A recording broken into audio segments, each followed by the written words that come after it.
Good evening and welcome to this edition of Newsleader on 6. Today is Tuesday, January 9th, 2018. I'm Jim Fuller. And I'm Andrew Todd. In tonight's news, the Bonnaroo 2018 artist lineup was announced this morning. We'll speak with Tullahoma Mayor Lane Curley as he recounts some of the city's accomplishments of 2017. And we'll also speak with Coffee County Mayor Gary Cordell about issues related to county government. We'll have all these stories and more on tonight's Newsleader on 6. It's football time in Tennessee, and nobody tackles the competition like the Russell Barnett Automotive family. With 6 different locations, 8 new car franchises, over 1,000 new and pre-owned vehicles to choose from, a certified collision center with lifetime paint guarantee, Russell Barnett Hometown Auto Rental. Let our family exceed your expectations at the Russell Barnett Automotive family. And remember, why buy anywhere else? Welcome back. Today, Superfly and AC Entertainment unveiled the initial artist lineup for the 2018 Bonnaroo Music and Arts Festival. This year's edition of the world-renowned 4-day multi-stage camping festival will showcase over 150 artists.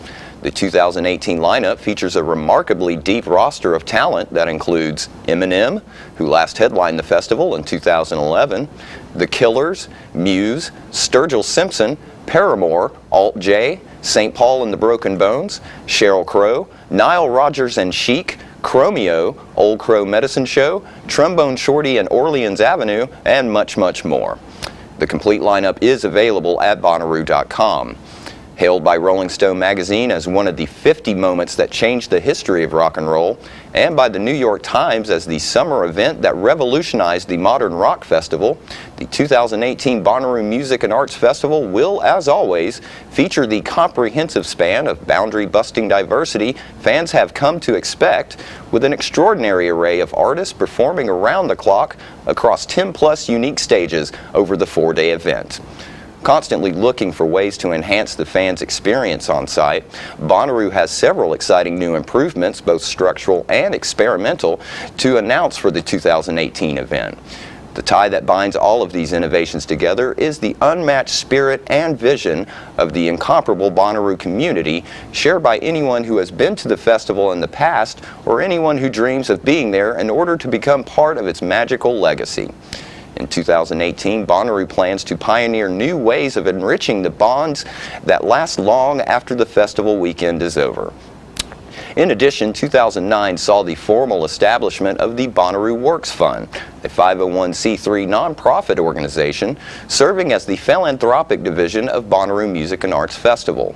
The mission of the Bonnaroo Works Fund is to support local, regional, and national organizations that advance arts, education, and environmental sustainability. Since the inception of the festival in 2002, more than $7 million in support has been generated, largely benefiting Manchester, Tennessee, Coffee County, and surrounding areas. Bonnaroo will take place June 7th through 10th on the farm at Great Stage Park in Manchester. All tickets go on sale this Friday, January 12th at 9 a.m. exclusively at Bonnaroo.com. I spoke recently with Tullahoma Mayor Lane Curley as he recounted some of the accomplishments in the city for 2017 and conveyed his outlook for 2018. Yes, it's been just a great year in Tullahoma. So many good things have happened. We've got young families. I don't know statistically, but anecdotally, many new families are moving to Tullahoma. They want to make this either their returning home or they want to make this their home, and I'm excited about that. From a retail standpoint, we've got an awful lot of new stores that are opening in Tullahoma, and even more that are looking at investing in Tullahoma. So the next couple of years will be very exciting for the people of Tullahoma. Our school system and students, teachers continue to excel. They do a great job. We're still a top 5 school system in the state. Our airport this year was recognized as the airport of the year in Tennessee. We've got more physicians that are locating in the area, so we've become more and more of a medical destination, for individuals. So just a lot of good things. A lot of good things happening in Tullahoma. It looks like the new public store. I know that's generating a tremendous amount of excitement. And that's going to be a huge project out there, isn't it? It is. Obviously a multi-million-dollar project. Right. And it's fun to drive by during the course of the day and watch all the infrastructure work that's taking place now. And then across the street, there's another development that's being built as well. And there'll be more things happen next year as well. I know that sales tax collections across the state have been consistently up for the last year or so, and I assume that bears the same for Tullahoma. Yeah, no question. I mean, we went for like 39 months in a row where retail sales were up considerably over the same month the preceding year. So yeah, and that's good for jobs in Tullahoma. That's good that the sales taxes come in. That provides money for the school system and the operations of city government. And so yeah. I know, I guess it was right after Thanksgiving, I was driving past the mall, and I thought, my goodness, this mall is full of people. Sure. I mean, the parking lot was full, right. And I thought, things must be doing well. Sure. You know, yeah. so. Yeah, and there's industries that are growing as well. L&S Distributing is a major $5 million expansion, and there's other industries in Tullahoma that are employing people. I mean, our employment rate right now is approximately 97%. So, you know, this is a good opportunity. At that rate, it's probably everybody that wants a job has probably got one. I think so, and plus people, you know, maybe our county that are in between jobs or something like that. So, yeah, 97% is pretty much it. Yeah. So our arts, we continue to be an arts destination. The Arts Council is doing some good things in the community this year, and we'll continue to do good things next year. Our Go Green effort, recycling continues to increase, and the Go Green Council has got a lot of neat things on the drawing board. The Get Fit, you know, we were recognized again this year as one of the 2 most healthy communities in Middle Tennessee. We're right behind Franklin. So that's a good thing. That is a good thing. That's a very good thing. So yeah, we've Parks and Rec have hosted, you know, Walk Across Tennessee and Walk to the State Parks and Walk to the Beach, and we've hosted 5Ks, and we're extending the Greenway. We're just doing a lot of things that encourage fitness. Yeah. We'll be right back with more Newsleader on 6. When your family suffers the loss of a loved one, the caring and compassionate staff at Tullahoma Funeral Home and Coffee County Funeral Chapel are standing by to assist you in every way possible. We are proud to support local industry and offer only Batesville caskets. Many funeral homes don't own or operate a crematory. We utilize the only crematory in Coffee County. Your loved one never leaves Coffee County. We can accommodate any need and any budget. Consider our complete pre-need service to remove this burden from your family during their time of grief. Lock in today's low costs and protect from inflation. Tullahoma Funeral Home and Coffee County Funeral Chapel. Our family caring for your family.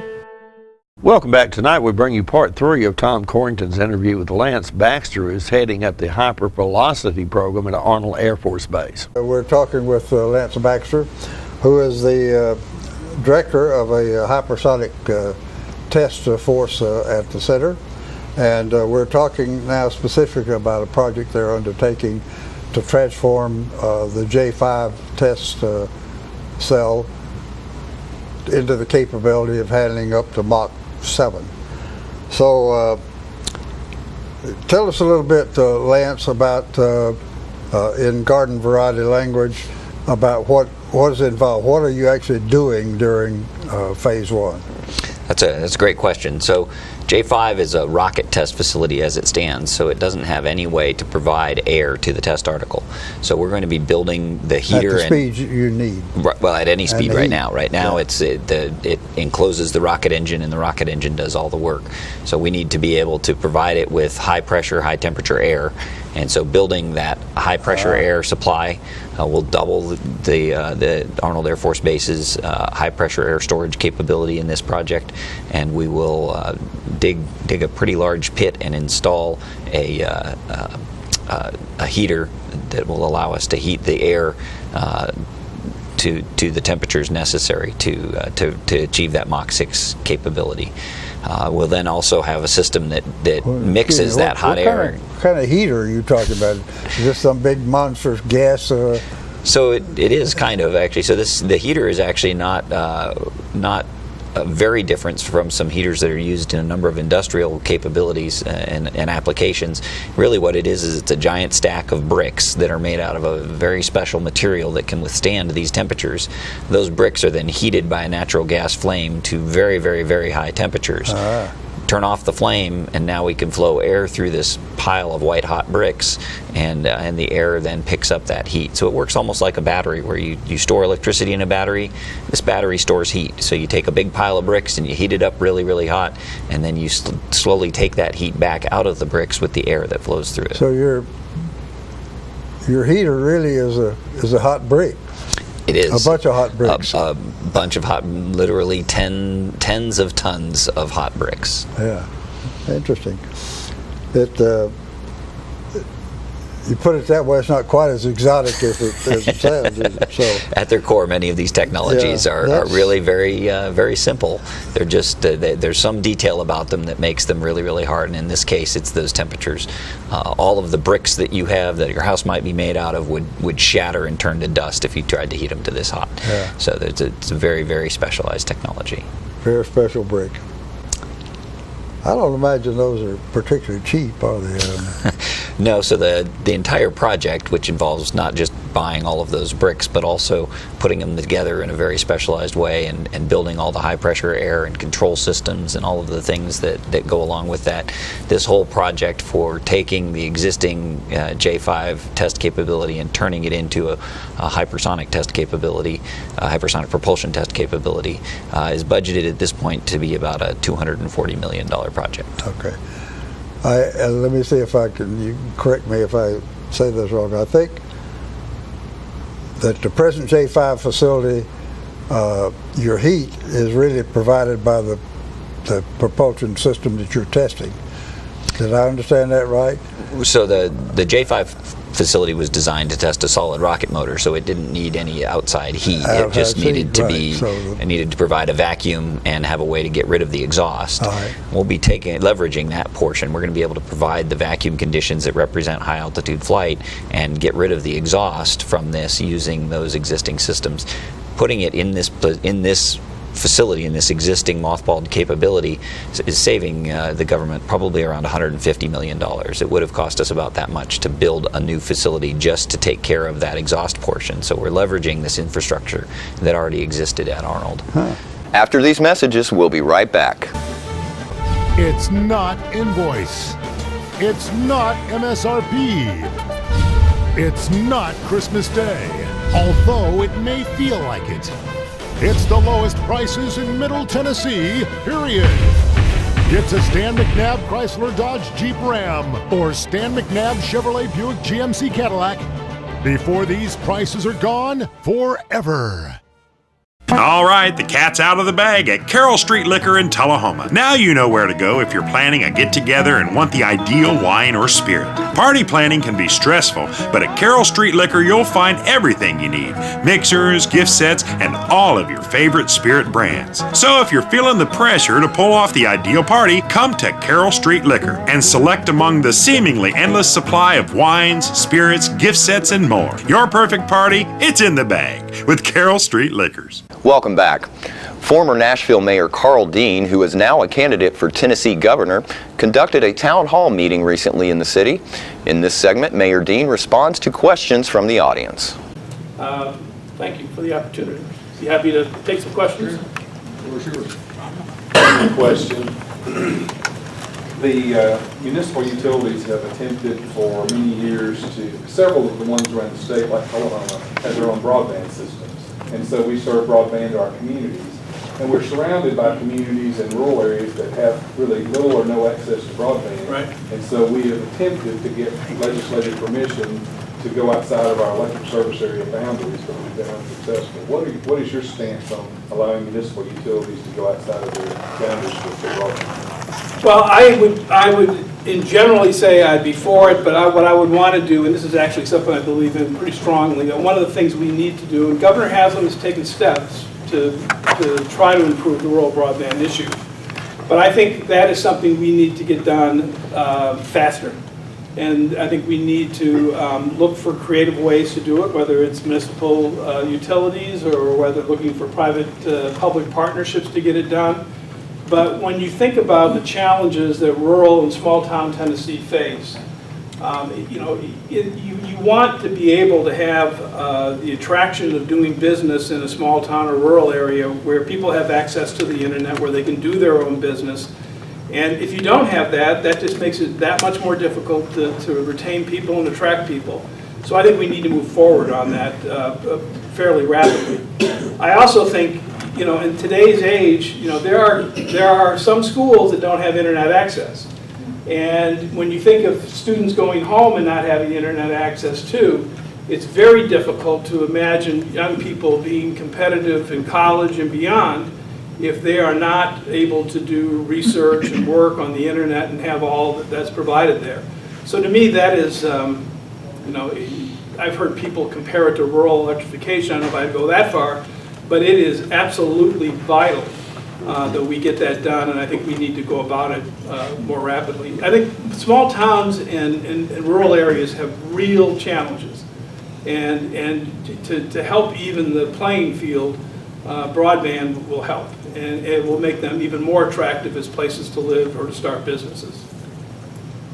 Yes, sir. My name's David Alexander. I live in Normandy. I work here in Tullahoma, and for us locals, it's Normandy. I think your track record, stands on its own merit. And one of the things that you didn't mention that as a Vietnam veteran is important to me is all the stuff that you have done for the veterans and continue to do from my standpoint. But talking about the health care and meeting people's needs, do you support legislation for the legalization of medical cannabis in Tennessee? Yeah, well, first, thank you for the comment regarding veterans. We did start the first Veteran Service Office in Nashville, and obviously we all need to make sure we're doing all that we can to help veterans and honor their service. In terms of medical marijuana, I'm not for legalization of marijuana for casual use or whatever the term people want to use, for fun or whatever it is. I would say for medical marijuana, I would not. Basically, I would say that we should be looking to the medical profession to tell us whether whether that should be used. Just as you wouldn't ask somebody running for office or somebody holding an office to decide what sort of narcotic should be, available for prescription or whatever. You would want the medical profession and the drug experts to do that. And if they say yes, then I would be supportive. I mean, I don't want anybody to suffer or to feel more pain because of a restriction that is contrary to medical advice. And so that's where I'd come down. And to me, it's a medical, scientific decision that we should be looking to guidance from those folks. Yes, sir. My name is John Duncan. I serve the city as an alderman and the county as a commissioner. What's your approach to, or your attitude towards crime is so prevalent in Nashville and drugs? Is there any way in your mind that you think you would approach that a little differently than what it is? I'm tired of looking at the news every night and seeing, or every morning and seeing where something is, talking about muggings and robberies, and I think probably the same people possibly doing it, a lot of it, I'm sure. But yeah, so the issues about crime, and so when I ran for mayor, and obviously local government has a huge role to play in public safety, and we turn to our local police departments as the primary force involved in that, and the state clearly has a role through the TBI and through the state police. But to me, it is, when I ran for mayor, I always said there were three pitches we had to hit every day. It's public education, public safety, and economic development. And they're all connected and they're all related to each other.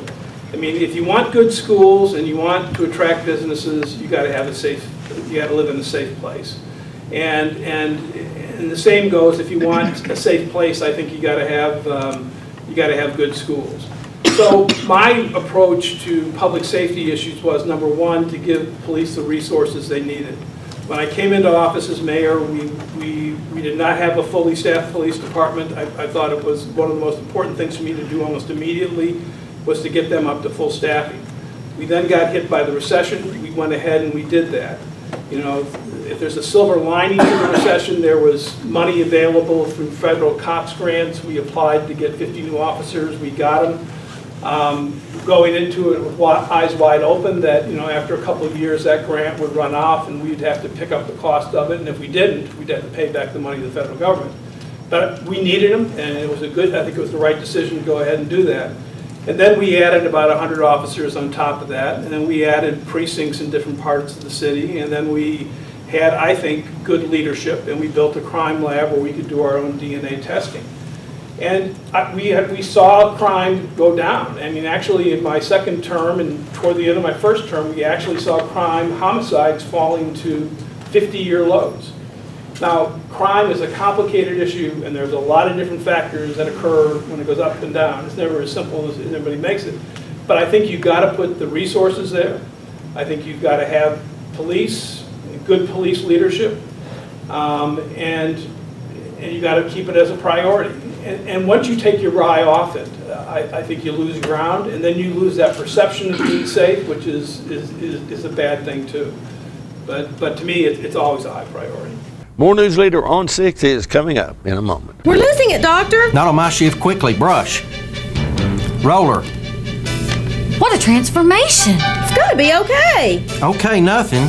At Paintworks of Tullahoma, we specialize in domestic emergencies with Martin Senior Paints. You can be the paint doctor too when you treat your home with Martin Senior interior and exterior finishes. Doctor, we've got another one. Got you covered. Paintworks of Tullahoma. Come see the paint doctor, Stat.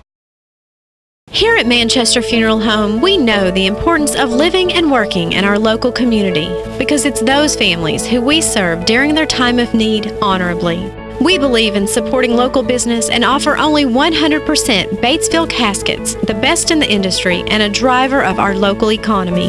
If you want straightforward and fair pricing while working with the people you know, choose Manchester Funeral Home, serving your community since 1932. And pre-planning and pre-funding can be the best gift you ever leave your loved ones. Call us to pre-arrange. Manchester Funeral Home. Our family, caring for your family since 1932. Welcome back. Coffee County Mayor Gary Cordell stopped by our studios last week to give us an update on issues related to his office. County Mayor Gary Cordell has stopped by today to kind of bring us up to date on where we've been over the last year and what where we're expecting to go during the 2018 year. Okay. Well, it's a pleasure to be here. Appreciate the invitation. Absolutely. Hope you have a wonderful new year. Well, I hope you do as well. And I know this has probably been an eventful year for you, and and you're looking forward to 2018 as well. Tell us kind of where you've been in the past year. What's happened in the county government? Had a lot going on in county government, as we always do, and we're certainly looking forward to this year. In the fall of this year, we embarked upon a process to interview some companies to have a energy conservation program installed in county buildings to help make our usage of electricity and utilities more effective and efficient. And we have put out a request for qualifications on that, and we had 4 companies to respond to that. And we're in the process now of starting the interview process so we can see what they bring to the table, so that we, I was just sharing a while ago that we have over 150 heat and air units in our county buildings. Some of those are over 25 years of age, so some of them are terribly ineffective, and I'm sure they're really working hard today, as cold as it is. Yeah, sure. But we've got to start replacing some of those, and this year in our budget process, we're going to be looking at a 5 to 10 year capital projects plan, so we can start looking at the scheduled replacement of one of those, so that we can be more energy effective and efficient. And with the programs that we're looking at, these companies, what they bring to the table, they will provide financing on that or help us on financing, so the energy savings will more than offset the annual cost of that note to buy the equipment and to install energy effective methods that we need to have to save energy. So we're in the process of looking at that right now. And that's a pretty innovative way to do that, because I heard you mention that in the past it was sort of like you were managing by crisis management, but this is sort of planning ahead, I would assume. We've got to plan ahead because too many, I guess, county governments or governments across the country, they're known for crisis management, but we've got to be strategic and start planning and trying to have the most effective, efficient plan we can for our taxpayers to try to keep our taxes low. And that 5 to 10 year plan will hopefully help accomplish that as it relates to our infrastructure and energy cost. I know you've been busy in industry recruitment and that sort of thing, and you had an interesting story, and I know you can't talk about specifically who it is for obvious reasons, but you have been entertaining, or rather meeting with some people that could offer some significant boost to the employment in our county. Could you comment on that? Well, we've had different companies that look at us, and that's another world out there when you get down to industrial recruitment, and it's a tough world. And it's a secretive world, and that when they're talking with you, they do not want you to mention their names or anything of the sort, and I understand that. But we know from the past that when an industry is looking at coming to your county, they look at several criteria. They want to look at workforce development, so it's critically important that we have the best programs we can in our schools for training for the workplace of the future, or the workers of the future, and they look at your access to the interstate, and what kind of structure you've got, the benefit package you can craft for them, and broadband capability. They look at those 4 or 5 key things, and this one company, they were a large company, and I'm a little concerned that we may not could have provided the workers that they would have needed in their county. So workforce development is something that's critically important, and keeping our tax structure in. And don't forget to tune into this week's Living Show tonight at 6:30 p.m., Thursday morning at 9 a.m., and Thursday, Friday, and Saturday evening at 6:30 p.m. This week's guest will speak with Tullahoma Police Chief Paul Blackwell about how you can report suspicious activities to the police department online. Also, we'll learn about lots of performers coming to South Jackson Civic Center, the South Jackson Civic Center Gala, rather, in just a couple of weeks. All that and more on this week's Living. And stay with us. We'll have your weather forecast right after these messages. I have 30 seconds to tell you about RussellBarnett.com. We're going to find over 1,000 new and pre-owned vehicles, RussellBarnett.com. We're going to get your trade appraised, RussellBarnett.com. We're going to get financing done, RussellBarnett.com. We're going to get collision repair assistance, RussellBarnett.com. We're going to get auto rental assistance, RussellBarnett.com. We are the one-stop shop, one click away. Why click anywhere else? All I have to do to think about what I was physically before and what I am now, and I don't ever want to go back to that original situation. The overall mission of the rehab team is always what is best for the patient and how we can facilitate maximum potential from every resident. Well, the most important thing to me is that I'm allowed to do whatever I want to do, Everyday miracles at Life Care Center of Tullahoma. Welcome back. We'll take a look at your weather forecast at this time, starting with your weather history on this day. Our record high was in 1930 at 71 degrees. The record low was in 1970 at -4 degrees. The average high on this day is 49 and the average low is 30. Mostly cloudy weather expected tonight with a low around 47. Cloudy weather in the forecast for Wednesday with a high of 61 and a low of 56, and a 50% chance of rain in the forecast for Thursday with a high of 64 and a low of 37. That's our Newsleader report for this evening. We invite you to join us each Tuesday, Thursday, and Saturday at 6, 8, and 10 for Newsleader on 6. You have a good evening. Have a great evening.